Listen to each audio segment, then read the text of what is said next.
রাধে রাধে বন্ধুরা, তোমরা সবাই কেমন আছো? আশা করি আমার গোপাল সোনার আশীর্বাদে তোমরা সবাই ভালো আছো এবং সুস্থ আছো। আমার ইউটিউব পরিবারের সকল বন্ধুদেরকে স্বাগত জানিয়ে আমি আমার ভিডিওটা শুরু করছি। তো বন্ধুরা দেখো, গোপাল সোনাকে এখন স্নান করাবো। স্নান করানোর আগে একটু মধু মাখিয়ে দিচ্ছি। আর গোপাল সোনার সঙ্গে মুকুন্দ সোনা এসেছে দেখা করতে, তো দুজনকেই আমি এখন মধু মাখিয়ে স্নান করিয়ে দেবো। গোপাল সোনা কিন্তু মুকুন্দ সোনাকে পেয়ে খুব খুশি, কেননা গোপাল সোনা তো একা থাকে বাড়িতে, সঙ্গে আজকে একজনকে পেয়েছে, তো খুবই খুশি। দুজনে মিলে খুব গল্প করছে, গল্প করবে। তো গোপাল সোনাও খুব খুশি, মুকুন্দ সোনাও খুব খুশি।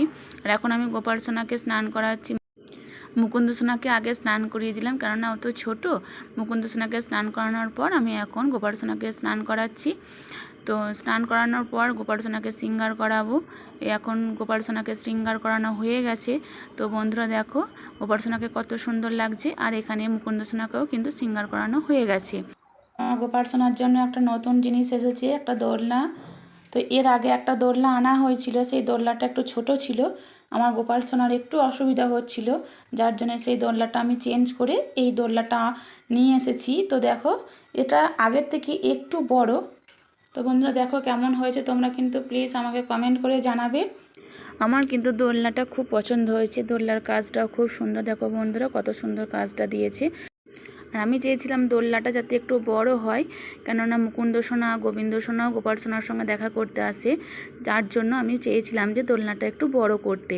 তো এটা আমার খুব পছন্দ হয়েছে, আমার মনের মতো হয়েছে। আর দোলনাটাকে দোলালে নয়, কন্টিনিউ দুলতে থাকে। এর আগের যে দোলনাটা ছিল সেটা কিন্তু দুল দিলেও অল্প একটু দুলতে দুলে থেমে যেত, আর এটা কিন্তু কন্টিনিউ দুলতে থাকছে।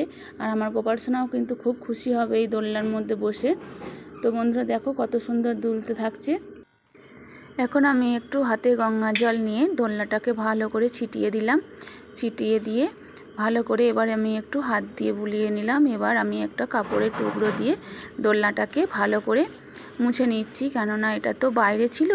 তো দোলনাটাই গোপাল সোনাকে বসাবো, তার আগে একটু গঙ্গা জল দিয়ে ভালো করে একটু পরিষ্কার করে মুছে নিলাম। গোপাল সোনার একটা লেপ ছিল, সেই লেপটা আমি এর মধ্যে পেতে দিলাম, যাতে গোপাল সোনার বসতে কোনো কষ্ট না হয়। আর এর ওপরে একটা চাদর টাইপের আমি পাতার চেষ্টা করছি। তো ভালো করে একটু বিছানার মতো তৈরি করে দিচ্ছি, যাতে গোপাল সোনার কোনো অসুবিধে না হয়, কেননা এটা তো কাঠের, এর ওপরে কিছু না পাতলে গোপাল সোনার কিন্তু ব্যথা লাগতে পারে। তাই আমি এটা ভালো করে একটা গদির মতো করে পেতে দিলাম, যাতে গোপাল সোনার কোনো কষ্ট না লাগে।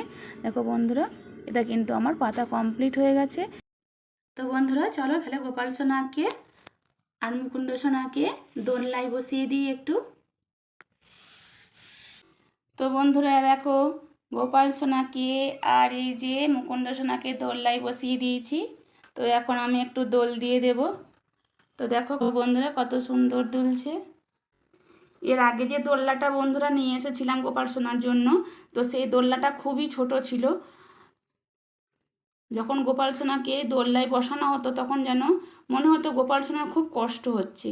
তো দেখো বন্ধুরা, এই দোলনাটা খুব সুন্দর হয়েছে, বড়ও হয়েছে, গোপাল সোনার খুব ভালোও লাগছে। আর দেখো গোপাল সোনা আর মুকুন্দ সোনা কিন্তু দোলনায় বসে গেছে। আর দেখো বন্ধুরা, একবার দোল দিয়েছি, তো দেখো কন্টিনিউ দুলতেই থাকছে। আর এর আগে যে এর আগে যে দোলনাটা ছিল, সেই দোলনাটা খুব একটা দুলতো না। তো বন্ধুরা ভিডিওটা এই পর্যন্তই। এই ভিডিওটা যদি তোমাদের ভালো লেগে থাকে তাহলে প্লিজ লাইক, কমেন্ট, শেয়ার করবে। যারা যারা গোপাল ফ্যামিলি চ্যানেলকে সাবস্ক্রাইব করোনি তারা প্লিজ সাবস্ক্রাইব করে পাশে থেকো। ফিরছি অন্য কোনো দিন অন্য কোনো নতুন ভিডিওতে। ততদিন তোমরা ভালো থেকো, সুস্থ থেকো। রাধা রাধে বন্ধুরা, হরে কৃষ্ণ, হরি বল।